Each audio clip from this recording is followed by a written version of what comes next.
Lockdown 7 तक extend हुआ है, मई 7 तक। अब तक फर्स्ट फेज़ ऑफ लॉकडाउन में आप लोग बहुत अच्छा कोऑपरेट किया। अभी सेकंड लॉकडाउन में भी आप लोग अच्छा कोऑपरेशन करने के लिए मैं रिक्वेस्ट कर रहा हूँ। अभी मैं देख रहा हूँ यहाँ पे अत्तापुर के पास बहुत सारे लोग आ रहे हैं, परमिशन विदाउट एनी रीज़न बाहर आ रहे हैं। कुछ कारण भी नहीं है, कुछ इशू भी नहीं है कोई बाहर आने का, बट वो लोग बाहर आ रहे हैं जो 3 किलोमीटर के बाहर आते हैं, जो उनका खरीद करने का है, कुछ ग्रॉसरीज लेने का है, उनको हम लोग 3 किलोमीटर के बाहर आ रहे हैं तो उनको हम लोग सीज़ करेंगे।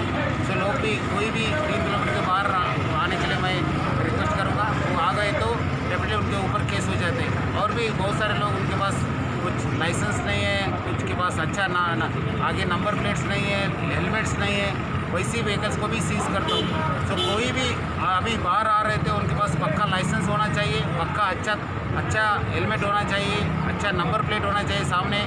कोई भी ट्रैफिक वायलेशन है तो उनका व्हीकल्स भी हम लोग सीज़ करेंगे। सो पब्लिक को रिक्वेस्ट करूँगा कि आप लोग विदाउट रीज़न, कुछ भी रीज़न के अलावा मत आइए बाहर। कुछ आना है तो कुछ ज़रूर का रीज़न है तो भी बाहर आने के लिए मैं रिक्वेस्ट कर रहा हूँ।